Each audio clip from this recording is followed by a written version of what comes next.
You will be surprised to know that even orchids that seem to be wilting can still come back to life strongly. In today's video, I will reveal to you an extremely simple but super effective method to save rotten orchids, helping the plant recover quickly, root well, return to green leaves and continue to bloom beautifully as before. Watch until the end of the video so you don't miss the most important thing. This is a case of severe orchid deterioration. The leaves turn yellow, dry and fall off, and mold spots appear from the base to the stem. This is a case of severe orchid deterioration.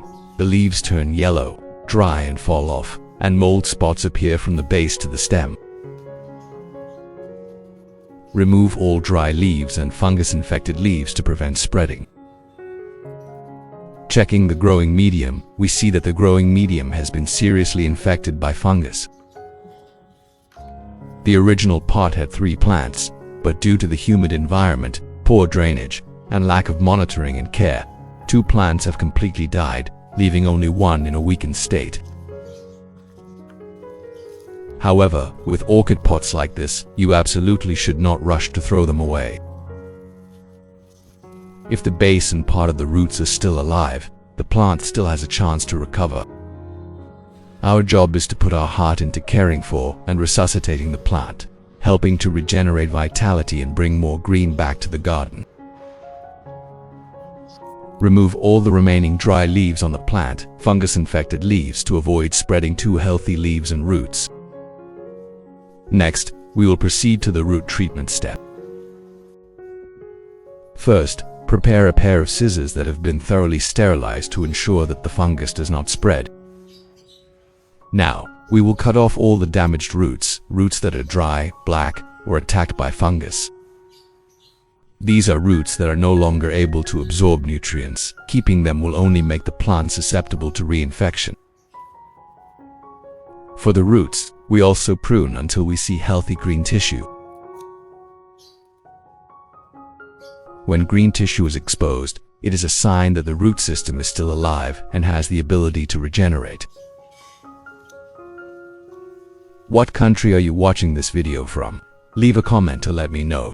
It's great that we can connect and chat with each other from all over the world. After completing the pruning, we take the plant outside and wash the entire root with clean water to completely remove any remaining dirt and pathogens, preparing for the next step. Next, we will proceed to clean the tree with clean water to clean the entire surface of the leaves, roots, and trunk. The water will help wash away dirt, fungal spores, and impurities that are still stuck on the tree. We use our hands to gently scrub the areas that still have residue, especially the gaps between the leaves and roots where mold often resides. Then, spray again with a stronger water jet to ensure that all the fungus and dirt are completely washed away. Once the tree has been thoroughly cleaned, we place it in a dry place to prepare for the next step. Next, we will prepare ginger to help kill bacteria and stimulate recovery for the orchid. Ginger is a natural ingredient with very good antibacterial and antifungal properties, while also helping to increase resistance and limit the attack of harmful insects. We will use about 20 grams of fresh ginger, equivalent to a small branch like this. Then use a clean knife to cut into thin slices so that the essence can be easily extracted. Do you grow any orchids? Comment below so I can build an in-depth care guide video, specifically tailored to the characteristics and needs of that orchid. Once sliced, we prepare the next step to process and use this ginger for the orchid. Next, we will continue to slice the ginger into very thin and small slices. Cutting the ginger like this helps the essence, vitamin C and trace minerals in the ginger to be released faster. Thanks to that, the natural antibacterial, antifungal and insect repellent properties of ginger will be maximized. Next, we prepare a clean container to make the treatment solution. Then put the chopped ginger into the container. so the material is ready to proceed to the next extraction step. Next, we will prepare the second ingredient, rice. Rice contains a large amount of B vitamins, along with potassium and phosphorus, very important nutrients to help orchids recover and develop strong roots and leaves. Then, we measure 3 spoons of rice and put them in a mixing tool. Next, pour in 500 milliliters of hot water to activate and extract the maximum nutrients from the rice. After adding ginger and rice, we will stir well to dissolve the ingredients and start releasing nutrients into the water. Next, cover the lid tightly and place the mixture in a cool, airy place. We will incubate for a day so that the ginger and rice water can fully absorb and undergo a light fermentation process. After 24 hours, the mixture has fermented slightly and gives off a characteristic aroma, proving that the nutrients have been activated. Prepare a clean container and filter the solution into it to obtain a source of pure nutrient water, ready for orchid care.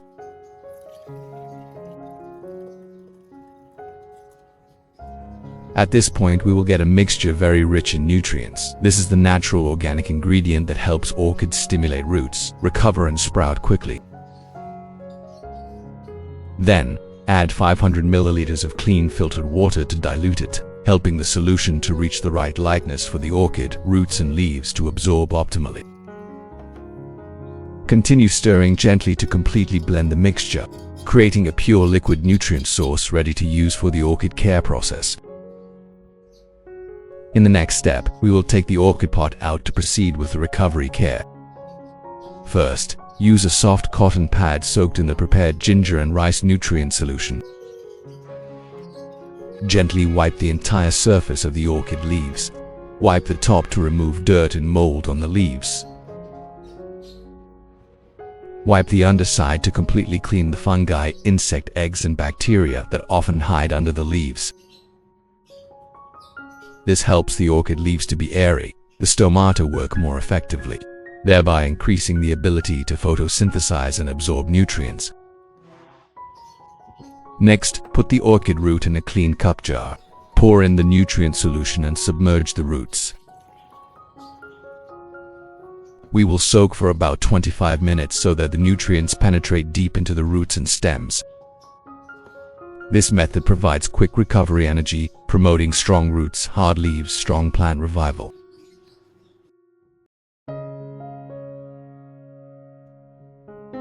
After soaking the roots in a solution of ginger and lightly fermented rice for about 25 minutes, we proceed to lift the orchid out. At this time, the root system has absorbed nutrients. The roots turn a brighter green color and the root tips begin to open, ready to search for nutrients. You will see the plant become healthy and clearly recover its vitality. Next, we will take the plant outside to perform the next care steps. Next, we will put the plant in and treat the wound. Here I use cinnamon starch. Cinnamon has very good antibacterial and antifungal properties, and also helps the wound on the orchid dry and heal quickly. We sprinkle a thin layer on the cut roots, young root tips or damaged areas. Doing so will prevent bacteria and fungi from entering and help the plant recover faster. Now I will put the plant outside, leave for a day for these cuts to dry and stabilize completely. After the wound has healed, we will move on to the next step for the plant to recover strongly. In the next part, after a day of treatment, the wounds on the orchid have been completely disinfected, the tissue has dried and shrunk. This helps the plant to be stable, healthy and ready to enter the planting stage. Next, use a fixed stick. It can be bamboo, wood or metal, cut to the height corresponding to the mouth of the vase. Attach the stick to the support or butterfly clip and fix the stem to the stick to keep the plant upright. helping the roots grow in the right direction and limit falling in the beginning. Then, we pour clean filtered water into the vase until it just touches the bottom of the sponge. Note: do not let the water submerge the sponge. The purpose is to let the water seep slowly, creating enough moisture for the orchid roots to access moisture and stimulate the growth of healthy new roots. The water in the vase will gradually decrease, so we need to check and add more every week when the water level is low. If the water is cloudy or has sediment, we need to change the water to prevent bacteria and fungi from growing. Next, use a plastic lid with ventilation holes to cover the mouth of the vase.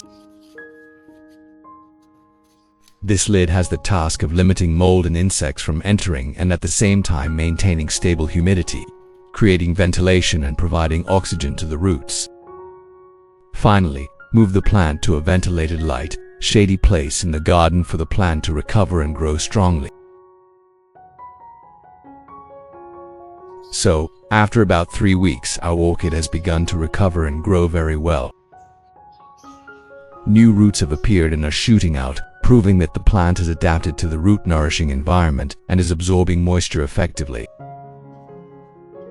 Now, we proceed to check. The water level in the vase is still there and maintains a stable humidity.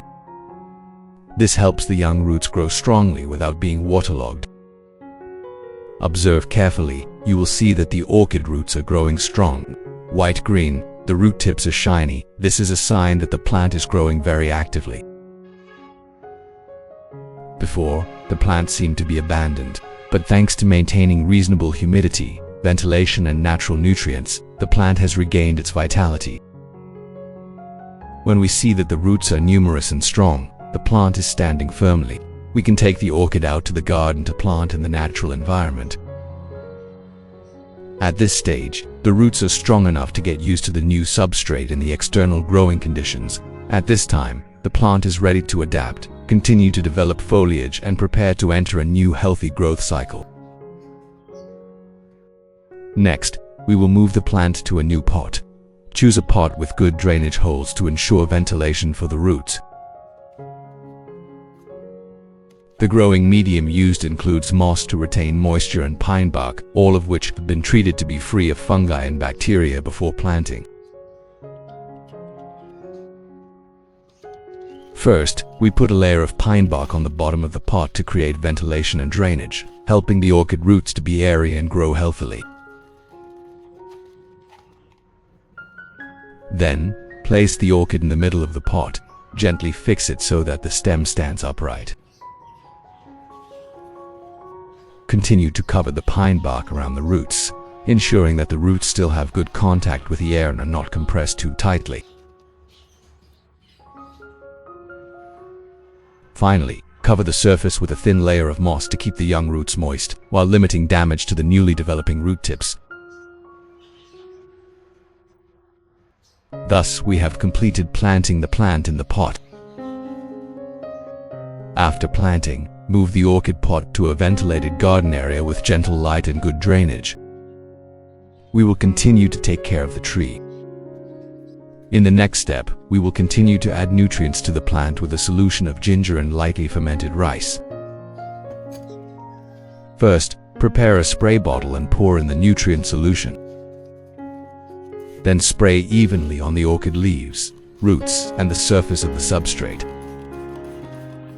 This helps the plant be provided with natural nutrients while retaining moisture, creating conditions for good photosynthesis and effective nutrient absorption by the roots. With this ginger rice nutrient mixture, we do it every 2 weeks to stimulate healthy roots, green leaves, and increase the plant's resistance. During regular care days, when the substrate is dry, we water with clean filtered water. At the same time, every 3 days, spray filtered water on the leaves to maintain the right humidity, helping the orchid to stay plump and develop stably. Next, we will prepare a watering can and add a slightly fermented rice water solution and a little sugar. This mixture will be watered directly onto the orchid base, roots, and substrate. The fermented solution provides a source of beneficial microorganisms, helping to stimulate strong root growth, increase resistance, and at the same time support the destruction of some harmful fungi, creating an optimal microbial balance environment for plant growth. After watering, we soak the orchid base for about 20 minutes so that the roots can absorb nutrients better. Then lift the plant out. At this stage, we do not need to cover it anymore, but let the plant return to its natural environment.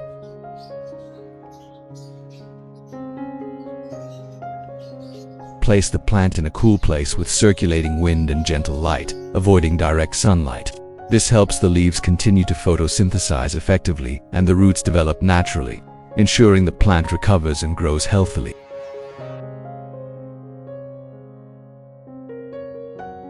Thus, after 28 days of persistent care in the garden, our orchid has recovered very well. The seedlings have appeared and developed new, healthy leaves, proving that the root system has stabilized and begun to function strongly. When the roots are strong, the orchid will sprout leaves and grow exceptionally.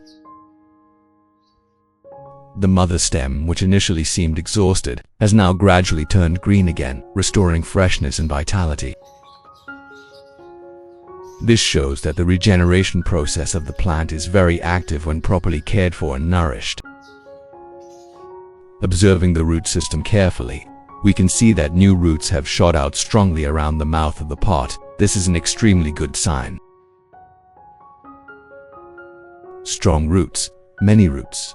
The plant will quickly mature, giving thick, shiny and healthy leaves. Once again, it can be affirmed that, even though the orchid looks like it has been abandoned, if we take care of it with the right technique, put our heart and perseverance into each stage of recovery, the plant will revive strongly and continue to grow. Place the plant in a well-ventilated location with soft light and stable natural conditions. Early sunlight and steady wind will help the leaves to be thick and strong, the plant to photosynthesize well, grow in balance, be healthy and ready to enter the next stage of growth. I hope this video will help you take better care of your orchids at home. If you find it useful, don't forget to like and subscribe to the channel so you don't miss out on upcoming simple and natural orchid care tips.